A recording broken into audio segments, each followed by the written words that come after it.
Good evening, everyone. This is Metaphysical Hour with Dolores Cannon. And we're live tonight. This is the last day of February the 28th in 2014. And we're supposed to have a guest tonight, a really very important guest, and we're trying to get him. And all we're doing is getting his machine, so that they said they're going to keep trying, and they'll patch him in when they find him. Uh-oh. Did the aliens get him again? Because our guest is Travis Walton. If a lot of you know about the UFO field, he's the one that was taken and disappeared for 5 days, and they made the movie Fire in the Sky on his experience. And we met him a few months ago, and I've invited him to our UFO conference. So he said he was going to be on tonight. So Julia said, did the aliens get him again, or what? I'll tease him about that.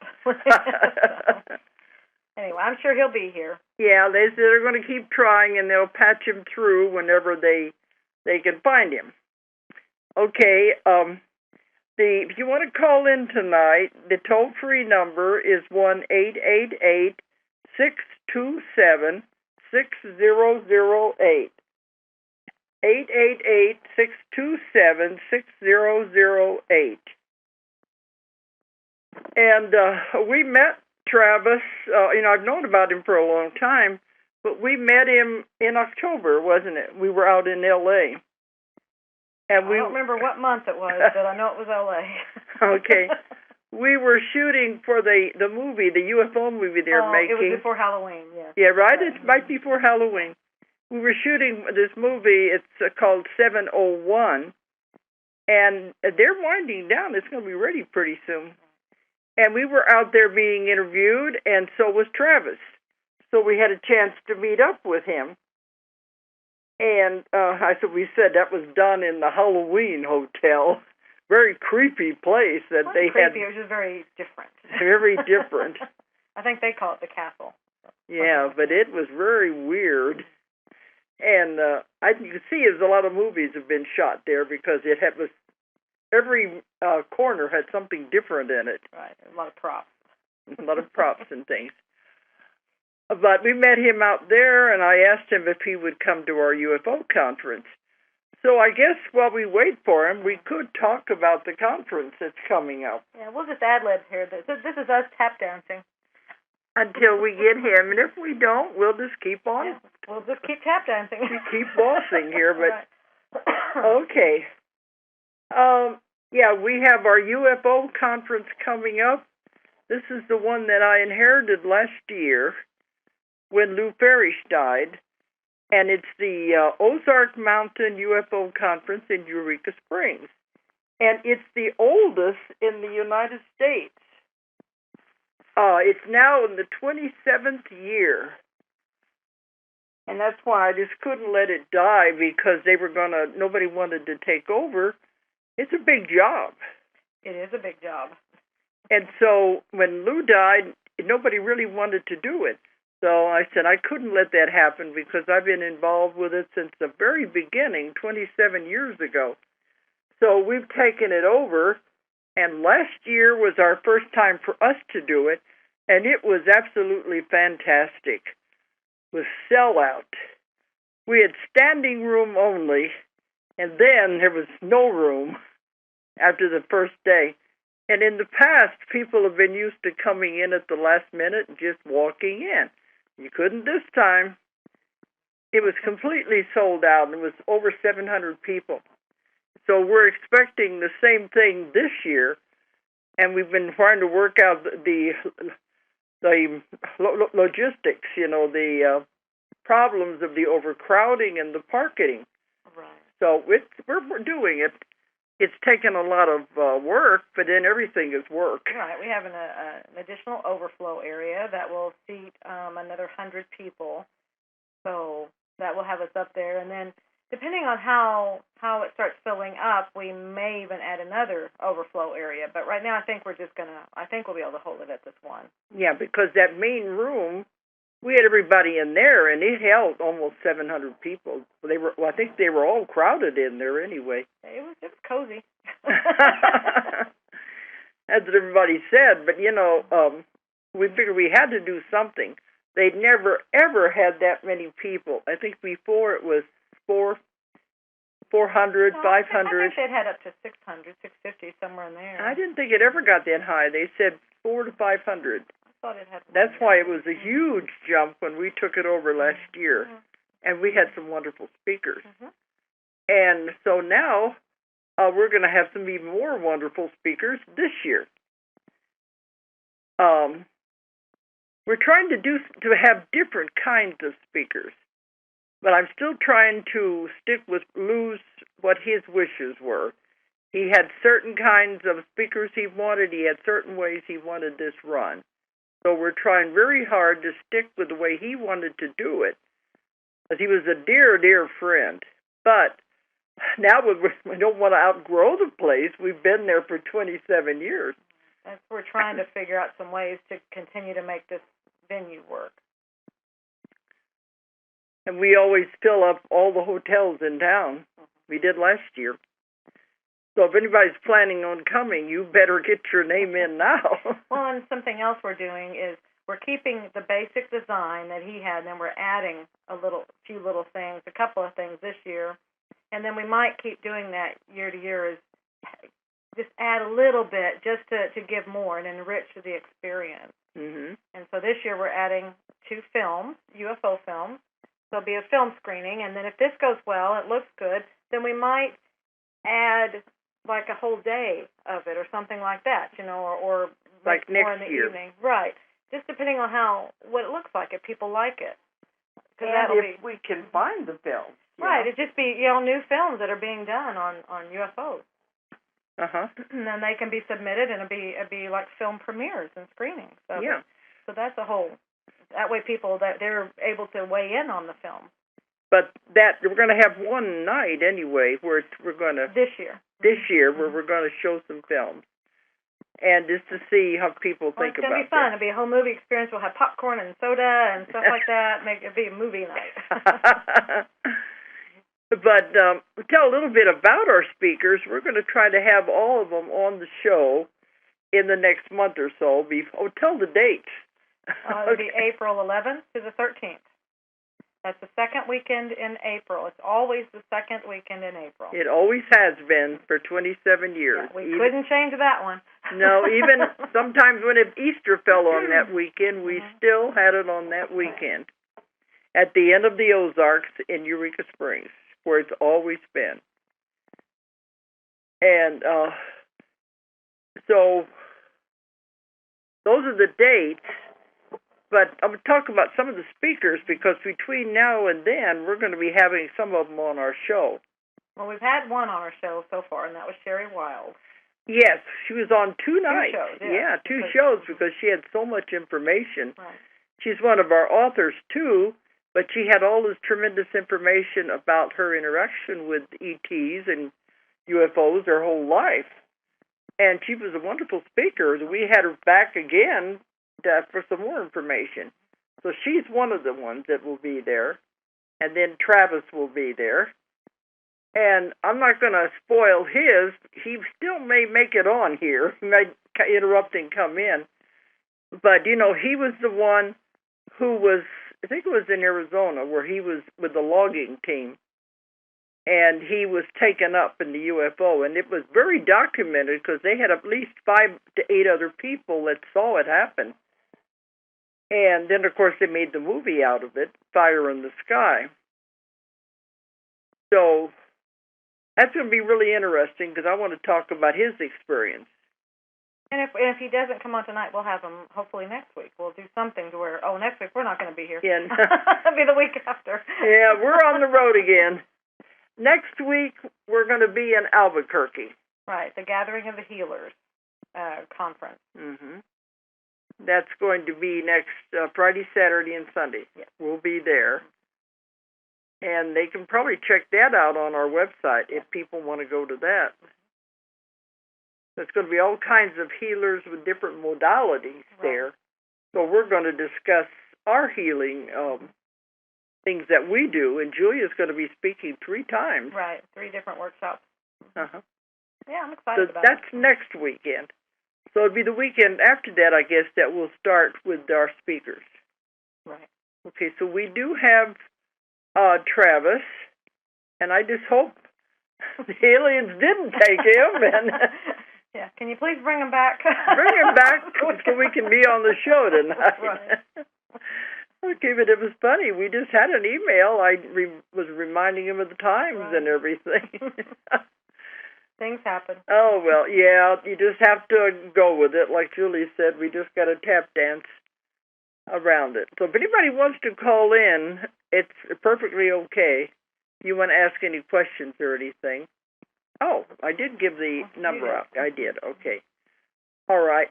But let's talk about some of the other speakers we're going to have. We're bringing in Haktan Akdogan. Akdogan, yeah. It's hard to remember his name. We just call him Haktan. Yeah, we just call him Haktan. He's from Istanbul in Turkey. And I've met him many times at the Bob Brown UFO conference out in Laughlin.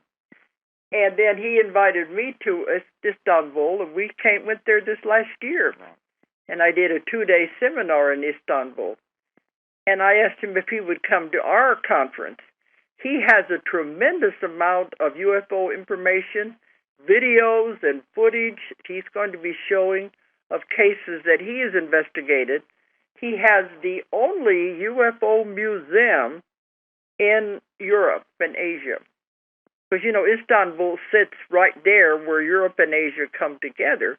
And he has this UFO museum that has wonderful things in there. He also has a traveling museum that he goes all over, showing it in different places. So is that will he be bringing that here?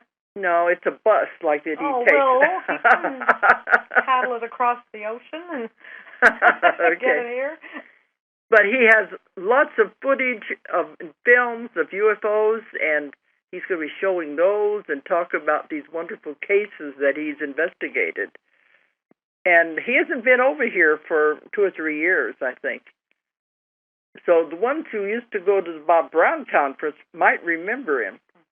Very intelligent and informative man. So we're bringing him in, and he's going to be showing his films. Let me see, who else? I didn't bring a list because I thought we were going to... Antonio Paris. I don't have information, but he is sort of an aerial phenomena group. Okay. I didn't bring the information because we wasn't expecting to use it. Right. But he has a tremendous amount of information for many, many years of investigations and cases he has worked on. But we have him on. We'll know more about him then. Oh, let's see. Who else? Well, a lot of the listeners may know Nick Pope. Because a lot of people, especially at this conference, kept wanting to have proof, and they keep wanting to know when is the government going to release their files? When are they going to release what they have found? Well, Nick Pope is right at the cutting edge of all of that. Mm-hmm. I even saw him on the CNN where they were talking about how he was meeting with the people, the ones in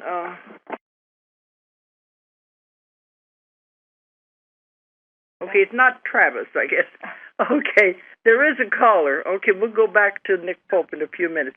Okay, who's there? Hi, my name is Marianne. Marianne? Hi, Marianne. Hi, how are you? Wonderful. How are you? Like you said, we're ad-libbing tonight. Go ahead. Okay. Travis gets I actually have a question. Yeah? No, not Travis tonight, but I'm anxious to hear Travis also. But I do have a question for Julia. Oh. Okay. Yeah, go ahead. Okay, it's Mary. Can we talk now? Absolutely. I think there's some kind of an echo or something happening in there, but we hear you just fine. Okay. All right. My question, Julia, is actually for your medical background. I'm dealing with an elderly mother who has had heart surgery in 2009, and my feeling is she's never really regained her full mental capacity, and I don't know. I know it's common, but I don't know if that could have something to do with the vibrational frequency as well, or if it's a combination of both. Tell me more about the surgery. Aortic valve replacement and 2 bypasses. And we've gone to the doctors. I lost my job in 2009, so I've been kind of her main caregiver. And I've noticed a lot of different changes in her mental state. And I went to the doctors with her this week, and we've gone on this episode of going to the doctors, giving her another pill. She can't tolerate it. Something happens. So I've got this cupboard full of these medications that she's been on and that she can no longer take. And intuitively, I feel that a lot of the problems are from the medication, and I think that that they just want to give her another pill. But I also think that there's a lot of vibrational things going on around her that that could possibly be causing some of her like dementia type issues. Mm-hmm. I agree with you. Actually, the reason for the heart surgery was some of the Ascension stuff. Although they did the valve and everything. There's something coming in, so I'm going to just talk. That's how I work. Sometimes I just have to talk, and then it starts moving. You get messages that way. Yeah, the medicines, and well, this is rough because they're in there doing all kinds of numbers, and so they're working with each other, and they're a lot of the problem right there. And like you said, they keep changing, and that is the mode. I'm not against the medical community, anything like that. But that tends to be the mode. It's like, well, let's just try this pill. Let's just try this pill. And sometimes the body rejects it. It doesn't want it. Yeah, well, and that's where we are now. The bodies can take care of themselves. They don't need these things. But to tell you to have her cleanse her system out is, that's a big step. And so I can't give medical advice like that. Nobody can. You're going to have to work with the doctor somehow and say, I don't feel like this is right. You're getting that message intuitively, and there's a reason for that. But she needs, that would help her tremendously to probably get most of that out of her system. She probably would be much clearer. I'm sure it's the medications, because you have noticed her getting worse as they've been playing with all of this, hasn't she? Yeah, and when I did speak up this last time, I noticed the doctor got a little bit upset with me, and I just feel this welling up inside of me when he mentions another pill, and I spoke up this time, and I said, do we really need this? And he was a little curt, but he took it well, and my feeling is I like to try and keep her on a holistic kind of a regime if possible. Yes. That would be excellent. Yeah, and it really is up to you. And I'm glad you brought this up, because that's what people need to know is you can take the stand. It's okay. And since you're your mother's advocate right now, you're the one. She can't take the stand for herself, although she could. It probably would help if she did, if she's on board with that. But definitely you can take the stand for her. And doctors are learning that people are speaking their own minds now, and they are taking their health care into their own hands. And it's like, doctor, you can guide me, but I'm the one that's in charge of my body. Mm-hmm. And that's the new way. We avoided a surgery that they had wanted to rush her into because of a medication that she had been given that blocked her duodenum, so that they immediately said surgery. And my sister-in-law, fortunately, is a nurse, and she said, no, you don't want that surgeon. Wait for this other one. And by the time the weekend was over, things started to move again, and she avoided the surgery altogether. So fortunately, that worked in our favor. But it's just been like this for her for a long time, and I just want to keep her on a holistic level. She may be. I got your book, and I haven't really quite finished it yet, but I'm really into it. But she is she's having a lot of foot problems, and I think, according to what you say in the book, is that she doesn't want to go forward with what she has to do. And I agree with that. She's kind of wishy-washy. So, I don't know if it's something that she doesn't want to face, if she's wanting to leave this world. My father passed away it'll be 30 years next month. And she talks about him a lot. So I think maybe you mentioned the dementia is the person's way of wanting to leave the world, giving us notice. Well, and look at the heart situation. Uh-huh. Look, what's that? What is the heart? That was 4 years ago. But what does it represent? Well, love. Yeah. Right, so she's got lack of love, or wanting to be loved. Yeah, her world is winding down. Her love left, and she may very well be. She may definitely be wanting to do a different direction. I don't know if it's necessarily leaving, but something different than what she's doing. Yeah. Well, it's funny. I go to her house, and I see she has pictures of my father and her brother, who were both passed on. And I get out of the corner of my eye, I see these twinkling white lights near his picture, and sometimes in her kitchen. And I think someone's there watching over her. And maybe that is a sign of someone calling her. I don't know. It could be. It could be that. It may be him. It could be.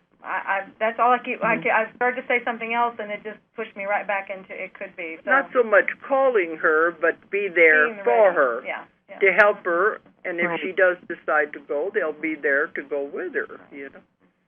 Yeah. But the medication, a lot of those pills counteract each other when they're taking a lot. And we've gotten her off of just about everything except for like omeprazole, a stomach acid pill, but I don't even think she needs that. But I do notice it takes a great toll on her mental. Right. It will clear. How long have you been working on getting her off of those, or how long has she been off of most of them? Well, we just got her off of one this week. So I would say this week we've got her off of a diuretic, which was not doing her very well. Yeah, that can cause stuff because it can make them, if she's not drinking enough, it can actually make her dehydrated, and it can make some mineral deficiencies, which can cause some confusion. So there's just and she was confused. There. Well, okay. I like the holistic approach, and I like to keep going with my intuition. Absolutely. And I enjoyed your book very much. It makes a lot of sense to me, and I'm glad you wrote it. Well, thank you so much. Thank you very much. Thank you. I appreciate that. I really do. And okay. you just say the good word. Say that you're doing fantastic.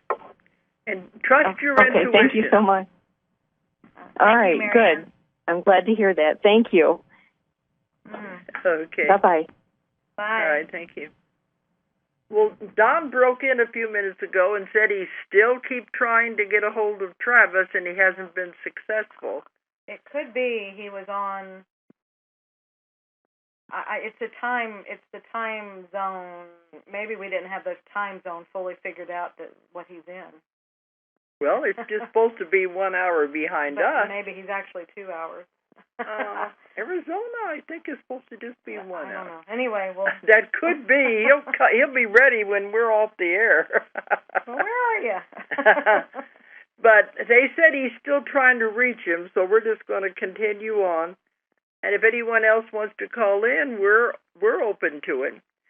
But I was talking about Nick Pope. We keep having a lot of people keep saying, why don't the governments release their UFO files? Because we know they know all about the UFOs. We know that they've been aware of these things for many, many years. And they have records. Well, Nick Pope is one who has been right at the forefront of the release of all of these records.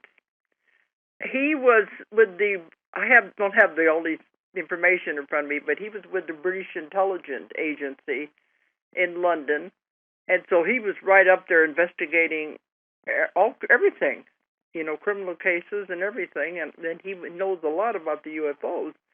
And so he knows about the ones that they are releasing some of the records. So in the conference, he's going to be talking about which ones have been released and which ones they're sitting on and why. So that's going to be interesting. It will be. And it was on the CNN. They showed him on there in Canada, where they were having a meeting up there with the Parliament. And he's been instrumental in getting the Canadian government to release their files on UFOs. So it's no longer a secret. We know they're real, and we know the government knows they're real. I think China just released theirs recently. They did. I think they're over there. They're very open about it.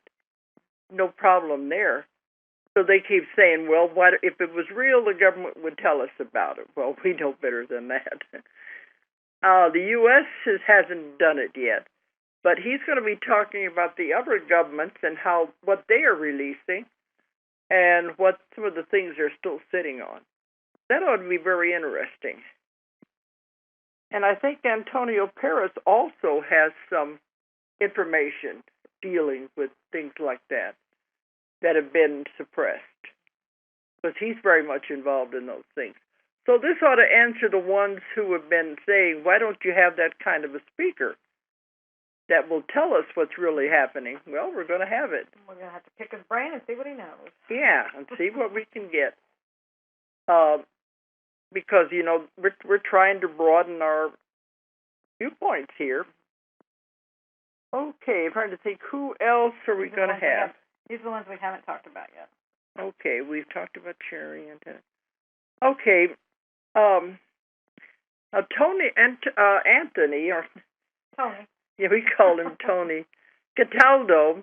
He was the one that we were out there filming for the movie. The movie is 701, and we'll be having him on the show also. He's a good friend of ours. I might as well say the name of the movie, 701, is because he said the government, when they go back to all of the cases they have investigated, out of the These thousands... are the Project Blue Book files, I think. All of it, but he said back to the thousands and thousands of cases they've investigated, said they had 701 cases that they couldn't explain. So he says, well, what about those cases? So that's why the movie is called 701.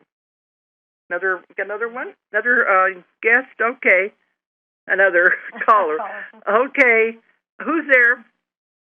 Hi there. My name is Sheila. Hi, Sheila. Hi there.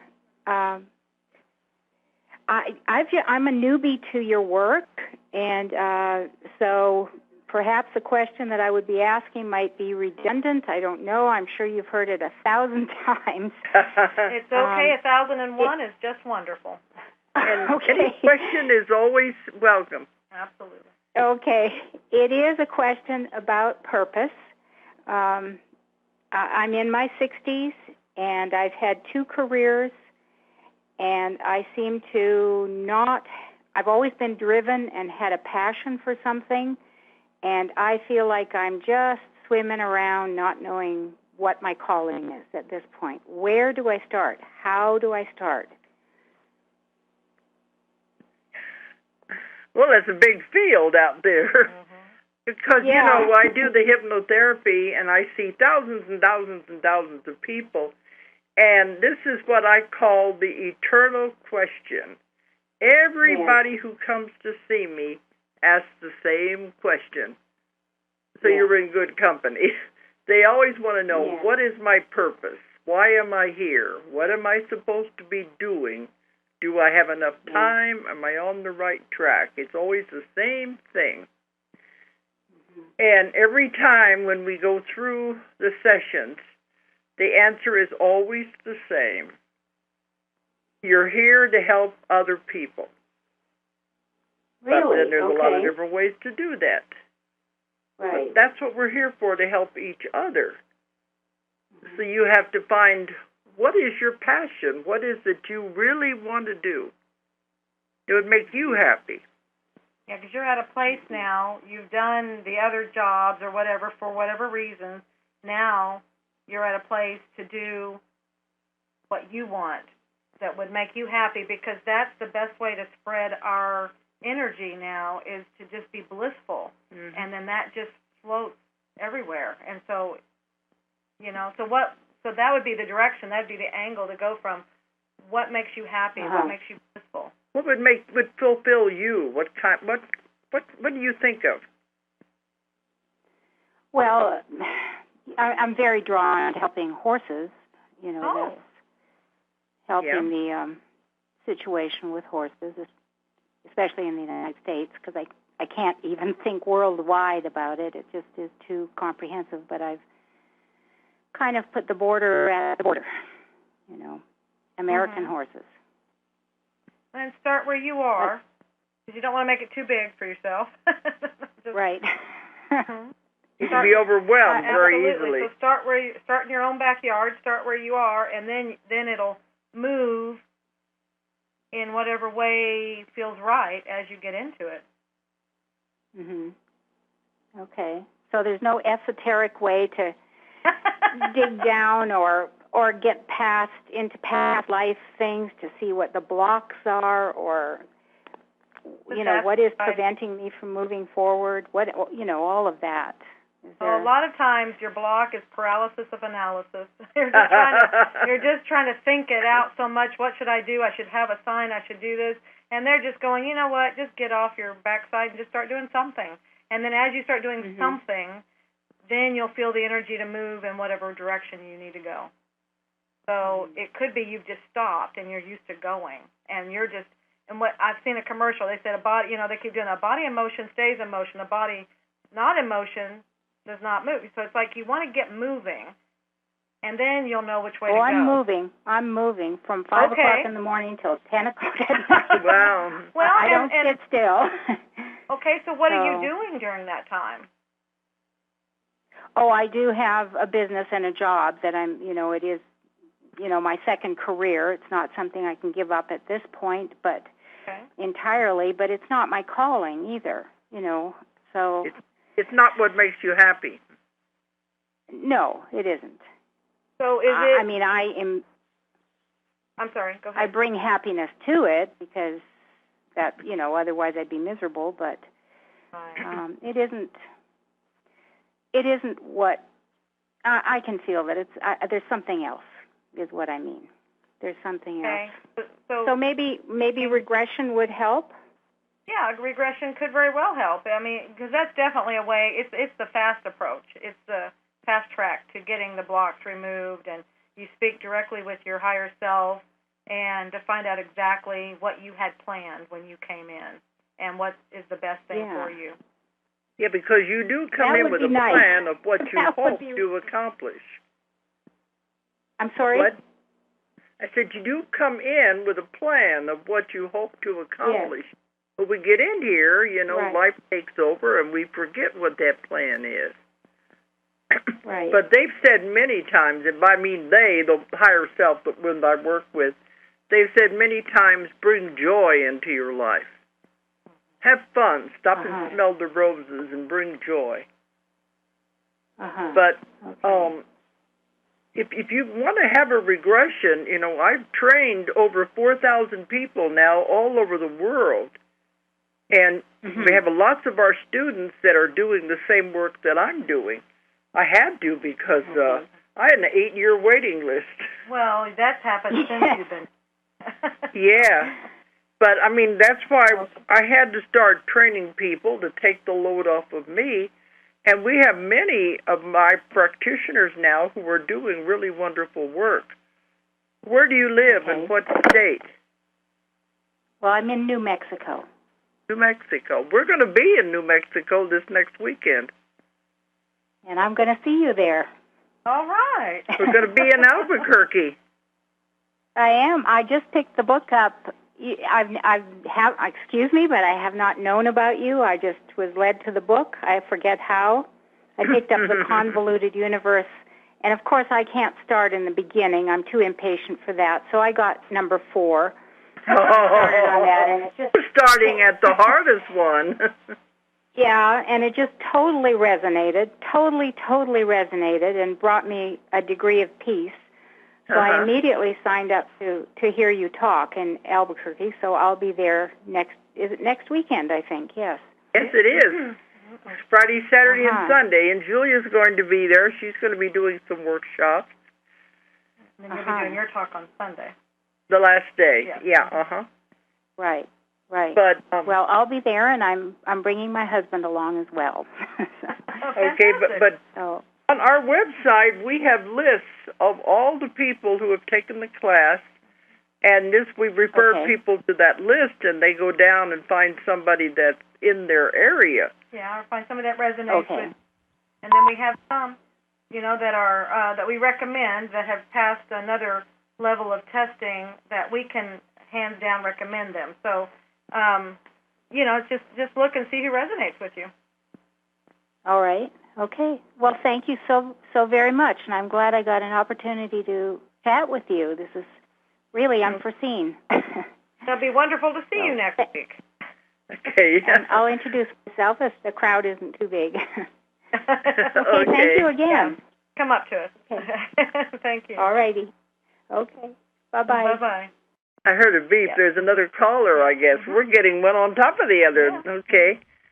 Hello, is somebody there? Hi, my name is Betsy. Hi, Betsy. You got a question? My question for you, Julia. Oh. And I've been seeing the number 333 every day, several times a day, for months. So I'm wondering, do you get a feeling, any kind of impression as to what you think that might mean for me? Well, because you do know it's important to see numbers, that's your guides talking to you, right? Yeah. You knew that already, right? Exactly. Yeah. And those are the master numbers. When I saw it, I recognized that I needed to pay attention. Right. Good for you. Well, in 3 specific, I look at any of the numbers, anytime they repeat, that's your guides, and those are messages. And sometimes I'll go to actually look them up and see what the meanings are for them. But 3, I know they talk about that being the trine, and it means completion, as far as the completion in the way that it's the 3, like a triangle, it's that kind of an energy. It's like the Father, Son, Holy Ghost, it's those kind of things. But it's the Trinity energy. But 11, 22s, and 33s are master numbers. Right. We see them constantly, and we know. Even more that she's got 333. So you've got 3's the Trinity number, and then you've got a trine of Trinity numbers. So see that's So you're doing something. Okay, I was waiting for it to come in. You're doing something right now, and it's like a good job for you. They're really showing their love. I'm feeling a tremendous amount of love from your guides. So whatever you're doing, they're very proud of you. Oh, beautiful. That makes me feel great. Okay, one other I'm glad it means something, because I'm sort of okay. When I started noticing the number, and then I was led to read that book by Dr. I think it's Eric Pearl, The Connected Healing. Yes. And then I saw the number 333 in that book, so I'm like, so maybe it was leading me to read that book. And then I had the reconnected healing and the reconnection done. Mm-hmm. I'm not so sure it worked for me. Well, when did that happen? When did you do all that? Okay, I'm thinking it was back in October. Okay, give it some time. And then I wasn't sure if I... Yeah, give it some time. When I did all of mine, now I had something happen when I got the first reconnection. They do the one and then they do another one like a couple of days later. The second one, nothing. But the first one was really cool. It was like it was pulling all my pieces and parts in, and they were gathering around me. It's like I saw all the women of all my lives, and they were showing me all the different parts to me and that I had access to. It was really cool. It was like this homecoming. It was very profound. But then the second one, nothing happened. They said that was fine. It just kind of completed it and seeded it. But then after that, it was probably quite a while before I actually did anything with what I had learned. But then, when it was time, it just took on a life of its own. And it was maybe, actually, before I actually started really using it, it was almost 3 years. And I was afraid to, it's gone. You know, I didn't understand energy back then. Like, it won't be there anymore. Stuff. And then somebody made me practice.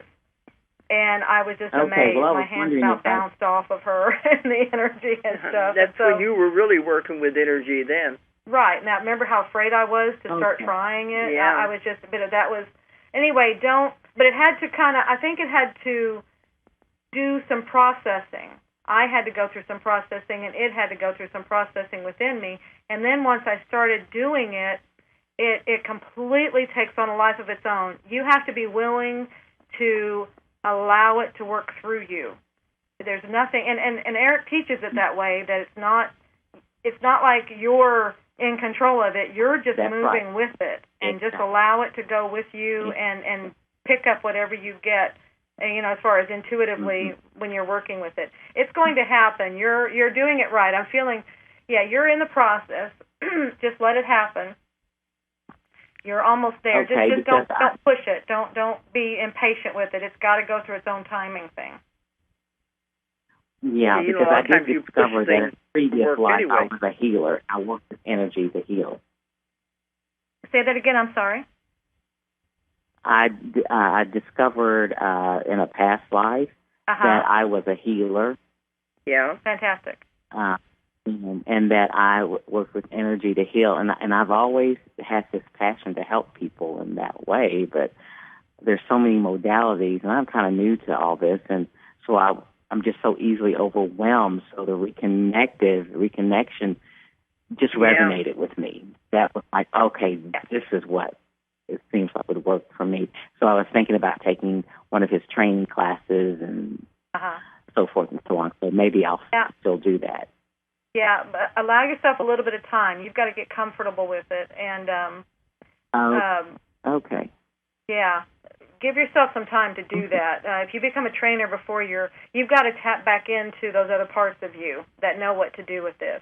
Okay. And that's what will happen as you start practicing. It becomes second nature. Your body will know what to do with it. Mm-hmm. And once you get to that point, then you can go do those training classes. Oh, okay. Well, this is great information. Because there's so many healing modalities out there, and they're all good in their own way. Absolutely. And some people resonate with one or the other. Of course, we have our classes with the hypnosis. And with that, we have instant healing in just one session. It's amazing. And we've trained over 4,000 people. What? I actually did have a session with one of your practitioners. Okay. Did it work? Be too left-brained. It didn't work for me. No, I'm too left-brained. Well, I was going to ask you, in the class that you did on the reconnective healing, how did that go for you, the level 1 and 2, not the reconnection? I mean, anyway, whatever you took, not the reconnection. But how did that, you said it resonated. Did you pick it? Were you able to feel everything and get into the mode pretty easily? No, again, I just had, the reconnective healing done on me by a practitioner, and then we did the reconnection. But I have to say, I didn't have too much of a reaction. Okay, so you have not gone through a class yet?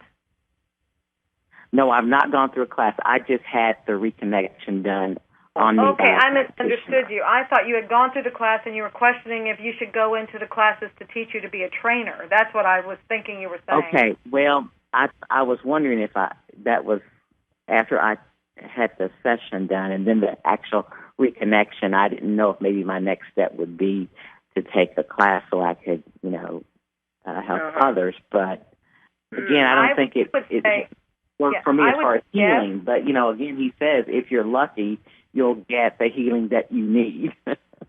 Right. Well, and you have to understand how energy works. And actually it works in the same, it's any of them, any of the energies, even in the hypnosis, it can happen this way as well. It starts in these outer layers. They're etheric layers, and it starts like with the, it'll be on these mental and emotional. Then it's like physical is the last place for it to manifest, any healing. It has to happen in these other areas. That makes sense. It requires a change or a healing in your thought patterns.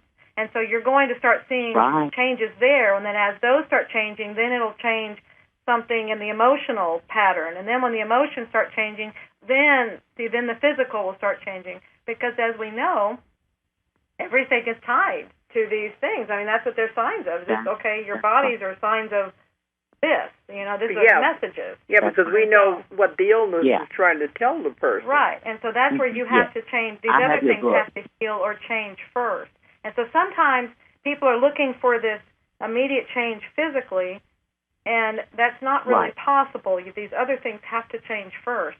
And so you just watch for that to start happening, and then you'll just start, all of a sudden, the physical will just start changing, and you're going to go, well, I wonder why that happened. Okay. Yeah. Okay. Well, that's great information, Julia. I do appreciate it. Thank you guys so much. I do encourage you to go, if that resonates with you, go check it out. At least take a level 1 class and see how you feel about it. Right. Yeah. But keep exploring. Yeah, that's what I was keep thinking looking. About. Okay. This is what we're into right now. This is the way things are changing. All right. Well, thank you so much, Betsy. Okay. Great. Thank you. Have a good night. Thanks. You too. Okay. Well, they haven't got Travis yet. I bet you anything the time has gotten messed up because it's a different time zone. Okay, let's go back. We were talking about Tony and the movie 701. And why he chose that title. I think we got time for one more caller here. We're going to be watching the clock now. Okay, who's there?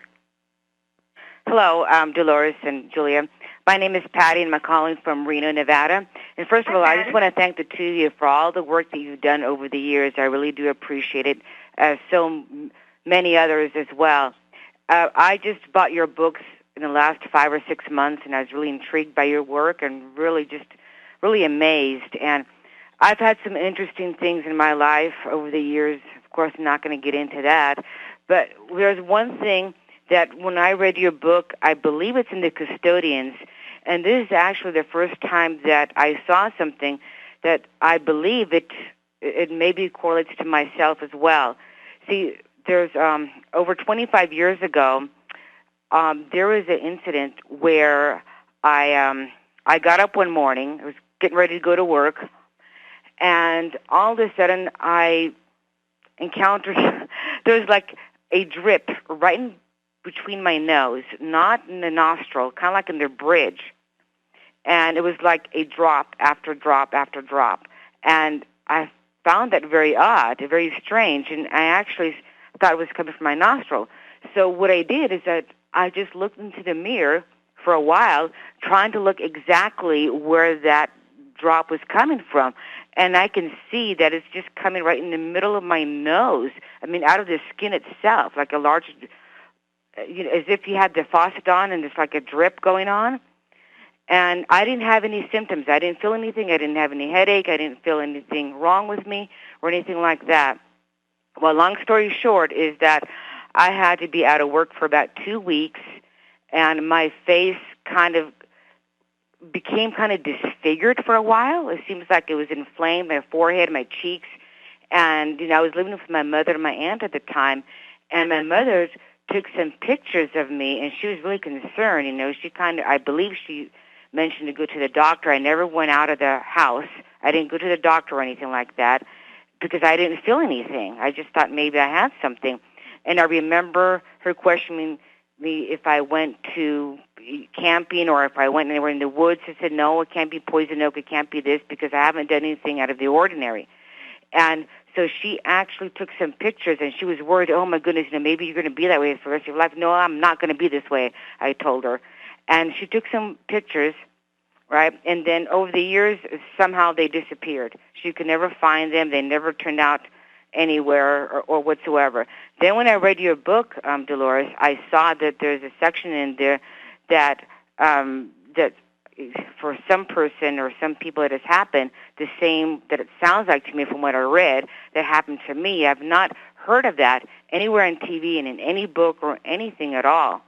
And so I was just really curious about that. If you have any thoughts on that, I guess. Okay. This is on the. Now we apologize because we couldn't hear you for a little bit of what you said because they interrupted talking about trying to get a hold of Travis, and that overshadowed what you were saying. So we missed a chunk of it there. So did you have a rash or you had something in your nose? You said a drip, drip, drip. It was where we last heard you, and then came back in that there was something that you thought, that your mother thought might be poison ivy or poison oak. So was it a rash or something on you that she took pictures of? No. It wasn't a rash or anything like that. All it was is kind of like a drip right in the middle of underneath my nose. It was not coming from my nostril or anything like that.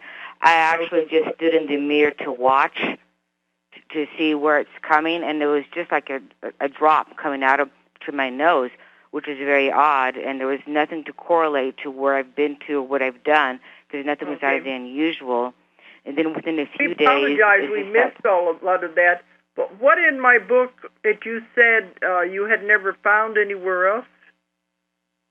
Well, there's a section, I believe, in the book, in the Custodians, that it talks about, I guess, a person, or you said that some people have had that as well, if they've been abducted, that they've had some kind of liquid or drop coming from their nose, in the middle of their bridge, I guess, in their nose. And like I said, my mother took some pictures, but then they disappeared. She could never find them or anything.